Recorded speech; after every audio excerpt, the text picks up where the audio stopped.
Welcome to the Rev View Podcast, where we explore all things B2B revenue generation and acceleration for sales and marketing leaders. I'm your host, Sean Ball, and I'm joined by the Lane of durhamlane, Richard Lane, who is the co-founder and chief commercial officer of durhamlane, and the creator of the Selling at a High Level methodology, which has been pivotal in durhamlane's journey over the last decade or so, and of course, many of our clients. Richard, unfortunately, would love to be here in our newly decked out podcast room, but is unfortunately having to isolate, hence why he's joining over Teams. But great to have you on, Richard. Thanks, Sean. Nice to be with you virtually. My third week of self-isolation in about just over a month, I think. So I'm feeling particularly unlucky at the moment. You must be expert on self-isolation, on your hat trick of isolations. Yes, becoming a master of all things self-isolation. No, it's fine.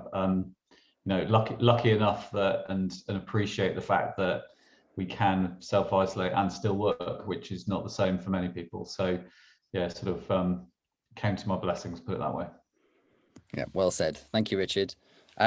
So the first question I had for you, given the last 10 years and what we've recently celebrated here at durhamlane, is how did selling at a high level start? So roll back right to the beginning. I again very fortunately had a successful career in corporate sales. Latterly, although latterly is now over a decade ago, but I was at Skillsoft, the world's largest e-learning company, for many years. I really enjoyed it, had a great job and some wonderful colleagues there. I'd moved for family reasons and moved to gone from Zone 2 London to a small village outside a small town outside of a fairly small city, being Newcastle in the northeast of England. So I was still with Skillsoft for a time after that, but I got a bit of a bug, Sean, to do something different, to really help people to want to be in the world of sales and dare I say, to professionalize the world of sales. And selling at a higher level has become the catalyst of what's really helped to make that happen. And we've trained and coached thousands of people, not just here in the UK, but around the world in our methodology, our way of working and thinking. And it stems back to April 2009, when all of those thoughts and experiences I'd had came together to create some frameworks that could help people think differently about sales, account management, customer success. Thanks, Richard. It feels like the world of sales has changed incredibly over the last 10 years, even just in the last, not so much the pandemic, which obviously has affected many industries, but even the last 3 years, it's changed remarkably. So has the methodology changed over the years? Yeah, the methodology per se hasn't, in terms of the phases that you go through when you're looking to buy anything, and that's, I guess, part of the secret sauce is perhaps not even deliberately at the time, but I just really thought about how do you help people to buy from us, and that's not really changed. It's changed maybe in where you go for information, what research you do, and how you do it, and how you're influenced. But actually, the stages and phases of buying have remained pretty steady. Obviously, what's inside of those phases and stages has changed remarkably, as you've mentioned, particularly in the last 5-7 years, I guess, and COVID, I think, has just accelerated everything further.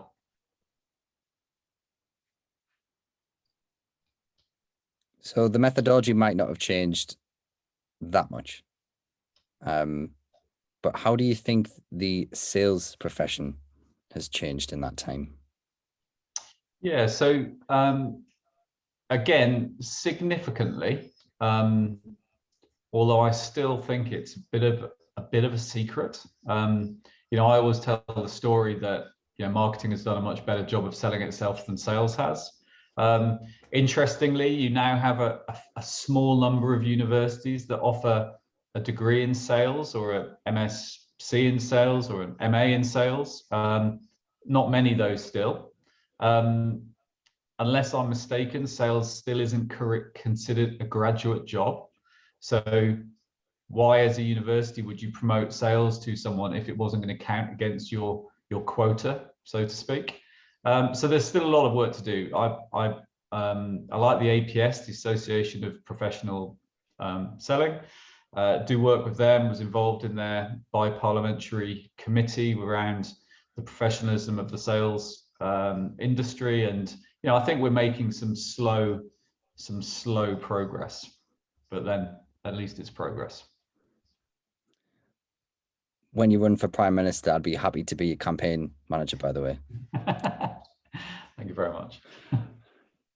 So you kind of talked around an interesting point there on marketing selling it, the irony of marketing selling itself better than sales. I just wanted to kind of explore that a little bit further, certainly in the context of the methodology. How do you think it lends itself to marketing? The methodology, selling at a high level. Yeah. So, well, we've done this really well at Durham Lane, as you know, Sean, with your involvement. And actually, when I started in the world of work, which was now, I appreciate, quite a long time ago, the world of marketing and the world of sales didn't really connect at all. As a sales guy, I would get an email, or the group of us would get an email from marketing and would be told there was this new campaign and what to look out for. And it bore no relevance to what our customers were saying to us and what we wanted to do. It just was run by marketing. And then there was this sort of surprise when things didn't get followed up, and et cetera, et cetera. And that happened the other way too, right? So the feedback from sales wasn't coming into marketing, and there wasn't this alignment and integration. And where I think the change is coming, and where I think selling at a high level can help, is that those two worlds are starting to connect and be more connected. And it's that's no secret, and a lot of people talk about it, but I still question how much of it is actually working. I sort of liken it to short circuits on a component board or something. If you just have one of the little wires not connected, then the whole thing doesn't work. And so I think we still see significant wastage. We see effort, energy, and endeavor from both the marketing and the sales side. And I don't think we see what I always like to think of, the 1 + 1 should equal 3 scenario. I think we've captured and are bottling some of that at Durham Lane, from MQL to SQL, and then moving through the cycle. And and you go back to how have things changed? Well, so much more. I think they say 67% of the buyer journey is done online. So that means you've got to tap into that. As a sales guy or girl, you can't necessarily tap into that at the volume you need to. So you need your colleagues in marketing to be raising the brand and the awareness, using the AIDA model from awareness and interest to get someone through into desire, into action. And so when you put marketing and sales together and there's collaboration, I think the customer gets a great experience. Absolutely. I think Did I answer your question now? I'm not entirely sure. I just went off a bit of a tangent, but I think selling at a high level as a methodology, as a framework, is very broad. And our first phase is find and create. How do we find the right type fit customer for our customers, with the right type of persona, at the right level, at the right stage? That all goes into it. And it's a broad framework that you can then put in your specifics. So I think that's why it works really well and has stayed the test of time. Yeah, absolutely, Richard. I did think that's my question. And what I was going to lead on to say is, and you've kind of touched on it. So the initial stages of selling at a high level, which reflect the initial stages of the sales process, that define and understand, define and create, define and understand, has typically been reserved for inside sales, what has traditionally been inside sales functions. And we've seen a real shift even before COVID of the transition from inside from field to inside sales, I should say. Yeah. And the middle to latter part of the selling at a high level process has almost kind of lent itself to what has been traditionally field sales, certainly in large corporates. So what I want to ask you is, how do you see that changing in a post-pandemic world? How is selling at a high level going to apply to that trend? Yeah, so really interesting and timely point, Sean. The shift was already happening. We've got customers who I talked to that were already planning, but they didn't quite know. I think it's fair to say they weren't quite sure how they were going to make the shift. We come from a very traditional structure of field sales and account managers and road warriors and what have you, and planes, trains, and automobiles, and people were not quite sure how they were going to move to this inside motion. Although it was definitely happening. I think what we saw 15, 16 months ago was that overnight everybody became an inside sales professional. Some were really struggling with it. We actually launched a free program, online program, to help people get back to prospecting, because many of them, I guess, hadn't, and certainly hadn't been prospecting using a telephone, Zoom, Skype, Teams, or LinkedIn or email and stuff. So I think that's only accelerated the inevitable.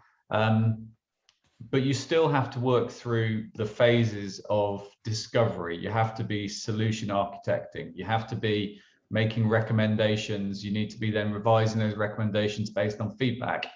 So much of that can be done like this, over a Zoom call or a Teams call. It can be done via email, via sharing documents and collaboration. I think that is the future. I think the really interesting outcome, and I was talking to a CEO of a client about this recently, the really interesting outcome is going to be the weighted importance of going face to face.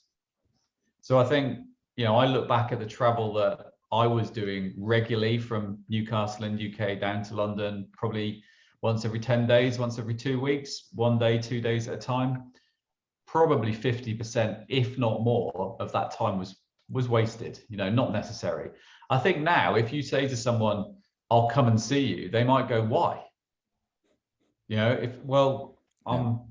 I'm not planning on being in London on that day, or whatever it might be. So actually, I think there'll be times when that face-to-face adds huge value, but I think the risk from a sales point of view is there'll be times where people will just think, why are you doing all of that travel that we used to do? So that'll be a really interesting outcome from it, I think, as the world moves out of COVID and into the new normal.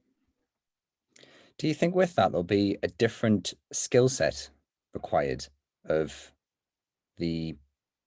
all sales levels, but especially the kind of mid to senior levels that would normally be field based, and the road warriors, as you call them? Yeah, I think there will be. I think you could argue that and this isn't necessarily a good thing, but you could argue the need for rapport and for charisma might diminish. If you and we could post this or host this with part of this podcast, but I love our new mantra postcards, and I have them in my book at all times, and I'm constantly waving them in front of screens. But when you think about our 10 mantras, then they've not changed because of COVID. I think they've become more important. Be interested to be interesting. Number 3, it's about listening, it's about understanding, it's then reflecting back. Quality times quantity times consistency equals high performance. You can deliver much more without traveling loads. You can be more consistent by not traveling as much, and the quality should be the same. So big journey ahead of us. I mentioned charisma. Is charisma still needed? Yes. Is it as important over a Skype or a Zoom or a Teams call versus being at a conference with someone and being up till 3 a.m? No. Yeah. Well said. We've touched on it a lot, but what do you mentioned the idea of selling at a high level almost being timeless in many ways, and how it's remained relatively unchanged and has perhaps been applied in different ways given some of the things we've seen recently that were unexpected. I'm sure when you first drafted it all those years ago, you had no idea that, we'd be going through this pandemic and what that would mean. But what do you think the future holds? Will selling at a high level remain timeless? If we have this conversation in 10 years from now, do you think we'll still be saying the same things? Sales is, and maybe marketing is the same, but sales and marketing, they're quite conservative. As a profession, it's quite conservative, I'd suggest. But things do change, and we're seeing, as we've been talking about, we've been seeing change. I think I think, did I say timeless? I'm not sure I said timeless, but it is selling at a high level. Do I think it can be timeless? I think the framework can be. We have 5 phases. It reflects the way that you buy something. So essentially, if you think of the AIDA model, 100-plus-year-old marketing model: awareness, interest, desire, action. Selling at a high level: find and create, define and understand. Footnote is where I think the secret sauce lies.